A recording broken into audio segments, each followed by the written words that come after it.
Bonjour à tout le monde. Je vous invite aujourd'hui dans notre chapelle au presbytère, dans notre presbytère. On a rangé dans la cave en fait de notre presbytère, une chapelle, là où nous prions. C'est Christophe et moi. Nous prions tous les jours pour vous. Comme je vous ai demandé, on s'unit à la prière chaque jour à 21h pour dire le chapelet. Donc, c'est une joie quand même, malgré cette circonstance dure, de vous accueillir dans cette petite chapelle où je prie, où je célèbre, je dis, l'Eucharistie pour vous chaque jour. Alors, nous sommes dans cette circonstance difficile. Et moi, je voudrais vous dire quelque chose qui m'a venu, même je vous écris il y a quelques jours sur cela, que cette situation me rappelle, on peut dire, d'être au désert. Parce que le désert, on peut dire, dans la Bible, on ne choisit pas. Dans la Bible, nous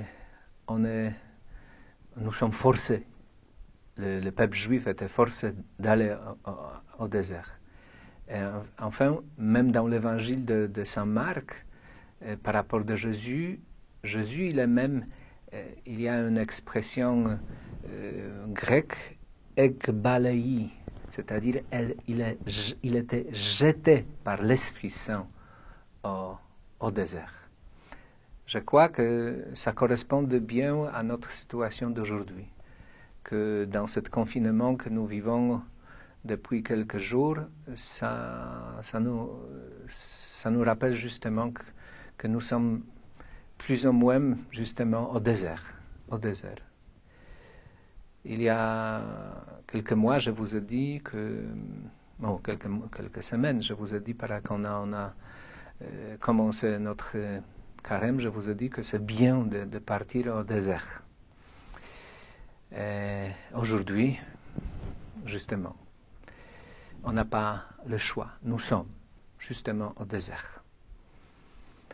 Le désert, on peut dire, c'est une confrontation avec soi-même, avec tout ce que nous portons en nous, nos peurs, nos angoisses. Le désert, c'est une confrontation aux démons. Mais c'est aussi une rencontre avec Dieu. C'est contre des apparences, le désert, il y a, on peut dire, cette ambiguïté, c'est-à-dire au désert, c'est en même temps quelque chose de désagréable, dur, en même temps bon, parce qu'on rencontre Dieu, justement au désert. Dans l'Évangile, moi, je vois ce temps que nous vivons depuis quelques jours, je vois comme aussi comme une chance, parce que ce confinement, ça nous force aussi de revenir à nous-mêmes. Dans l'Évangile de Luc, chapitre 15, sur le fils prodigue, il réfléchit et le Luc il utilise une expression qu'il est rentré en lui. Il est rentré en lui, en rentrant en lui. Donc la conversion, ça commence justement par ce mouvement pour rentrer en nous-mêmes, mais plutôt de se confronter avec soi-même. De toucher, on peut dire, de descendre au fond de notre cœur. Donc, notre temps de confinement, on peut voir aussi dans ce contexte comme une chance aussi de revenir, de rentrer en nous-mêmes. Au début de carême, je vous ai dit aussi que le carême ne sert pas à tous les gestes de carême, tous les moyens de carême, c'est-à-dire l'aumône, la prière, le jeûne. ça sert pas à d'être meilleur, d'être plus gentil, d'être supérieur aux autres. Mais je vous ai dit, ça sert aux contritions du cœur. Contrition du cœur. Et justement, on a commencé il y a 4 semaines le carême liturgiquement. Et maintenant, on voit que depuis quelques jours, nous vivons carême, mais pas simplement un carême liturgique, mais un carême réel, véritable, un temps dur d'être au désert. Je voudrais quand même profiter de cette rencontre avec vous par l'intermédiaire des réseaux sociaux par rapport de dimanche que nous sommes presque à 4e parce que c'est samedi soir.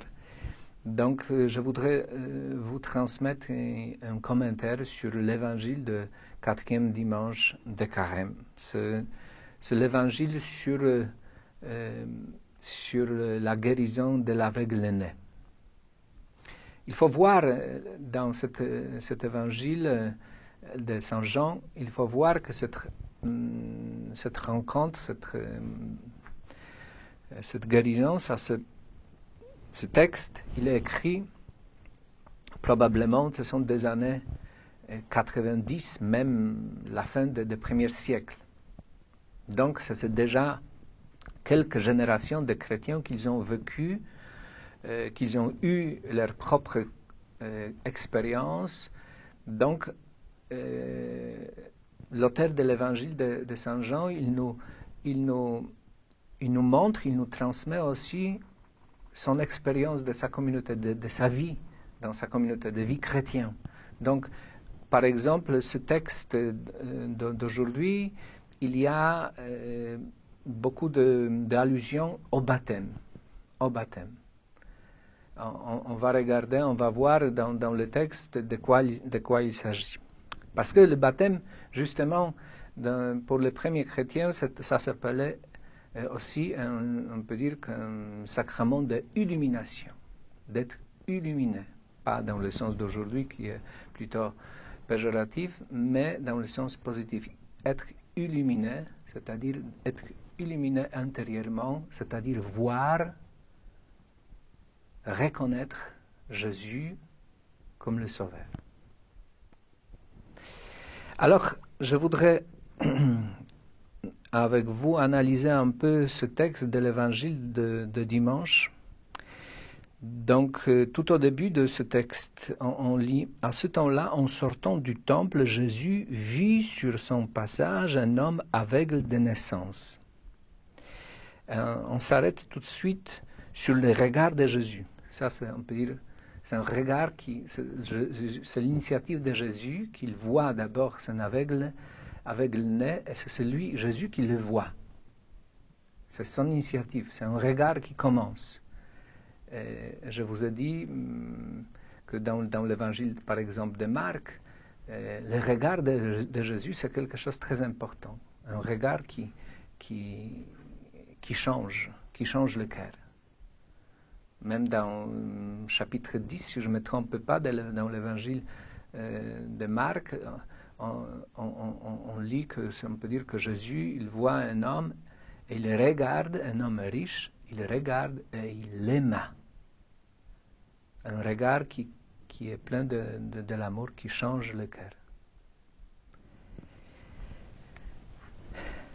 Donc, on va analyser ce texte. Ce disciple interrogeait « Rabbi, qui a péché, lui ou ses parents, pour qu'il soit né aveugle ?» Jésus répondit « Ni lui ni parents n'ont péché, mais c'était pour que les œuvres de Dieu se manifestent en lui. Il nous faut travailler aux œuvres de celui qui m'a envoyé tant qu'il fait jour. La nuit vient où personne ne pourra plus travailler. En si longtemps que je suis dans le monde, je suis la lumière du monde. » Et cette expression que Jésus est lumière du monde, ça nous envoie au livre d'Isaïe, chapitre 49, de serviteur de Dieu.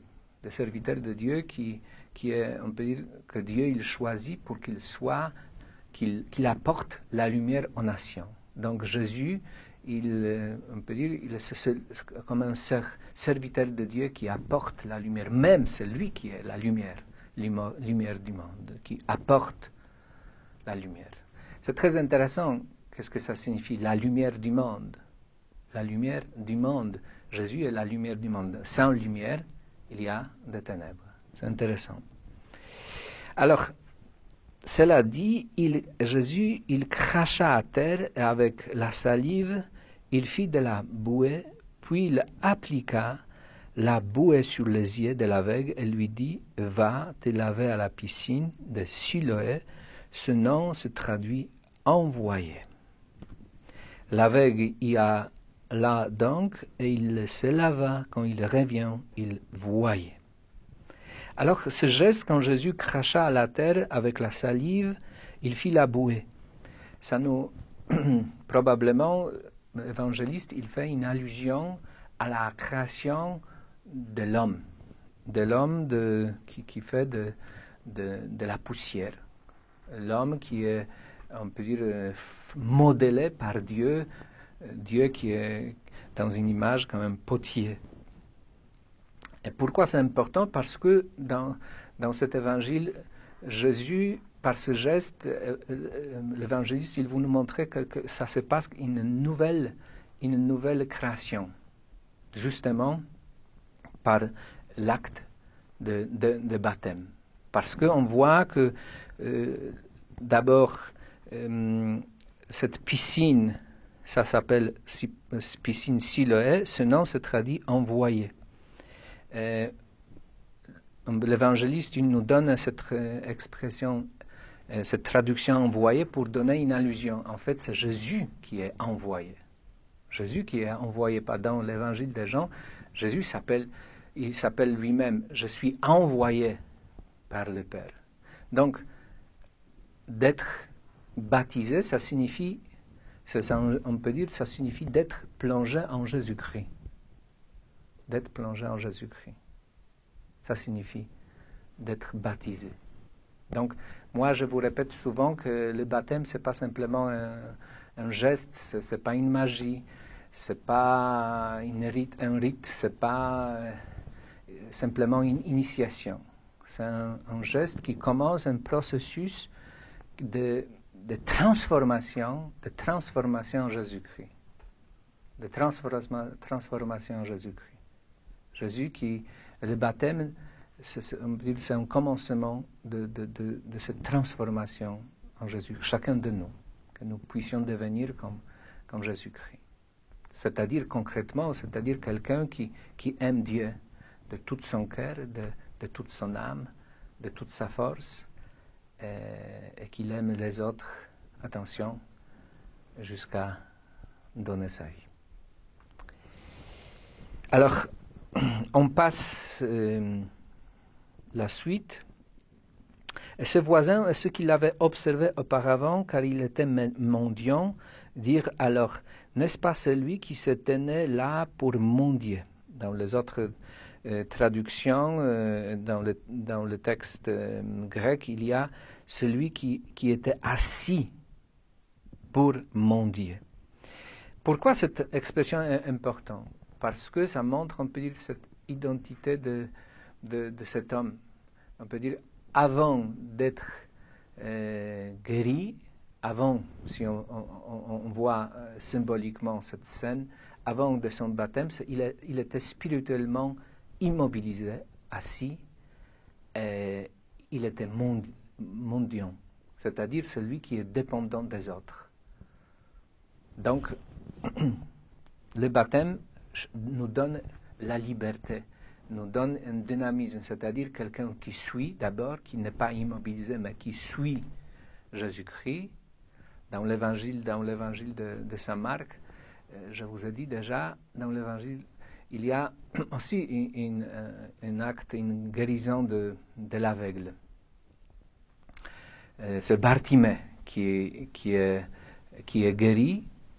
Et dans l'évangile de Marc, qu'est-ce qui se passe après la guérison quand il retrouve la vue? il suit Jésus-Christ. Et Marc, il nous donne cette allusion, comment on peut dire, cette signification profonde. Qu'est-ce que ça signifie d'avoir vu, avoir la vue, voir? Ça signifie suivre concrètement Jésus-Christ. Ça signifie voir Jésus-Christ. Donc, dans l'évangile de Jean, il y a quelque chose pareil. Que voir, ça signifie suivre Jésus-Christ. Comme je vous ai dit plusieurs fois, suivre Jésus-Christ, pour nous aujourd'hui, 2000 ans après Jésus-Christ, ça signifie de prendre des décisions très concrètes par rapport de Jésus, dans notre vie, à cause de Jésus, pour Jésus.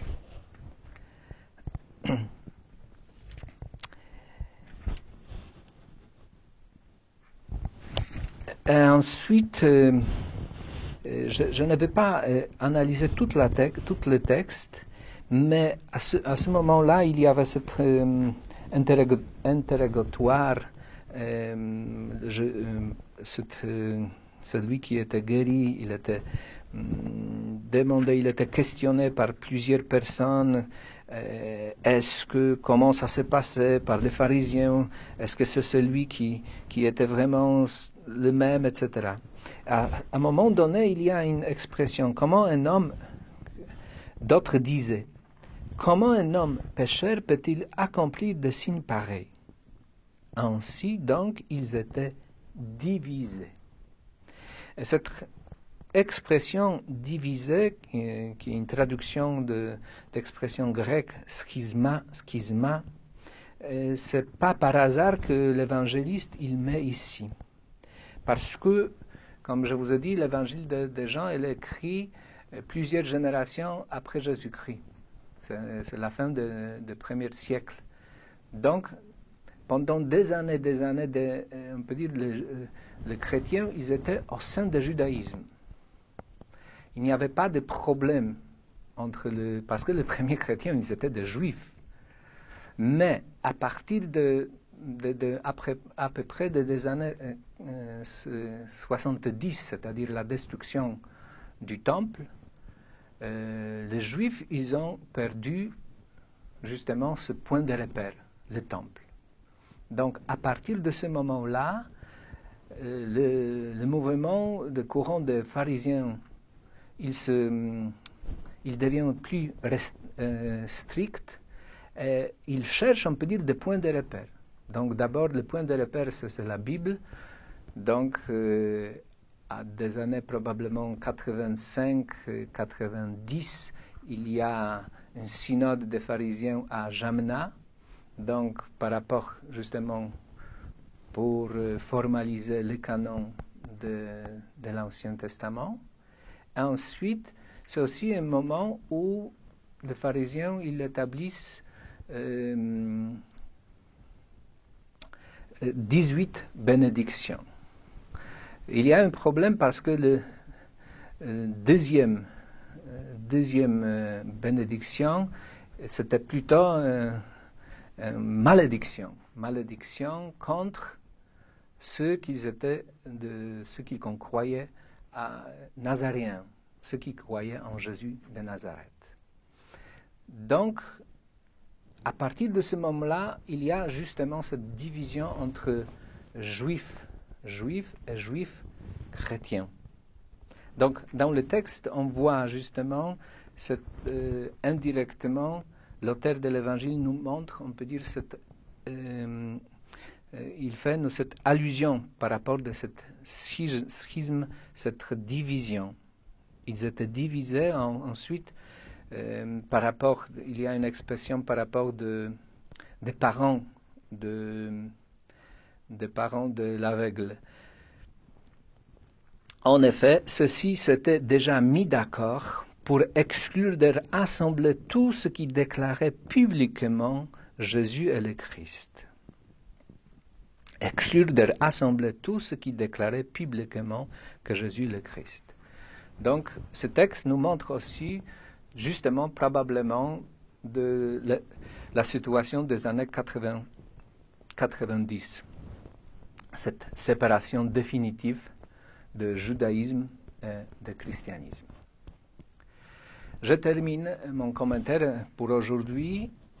Je vous souhaite malgré tout bon dimanche. Nous allons dire la messe avec Christophe pour chacun de vous, surtout pour ceux qui sont malades, ceux qui souffrent, ceux qui sont aux hôpitaux, ceux qui souffrent justement la solitude, cet isolement.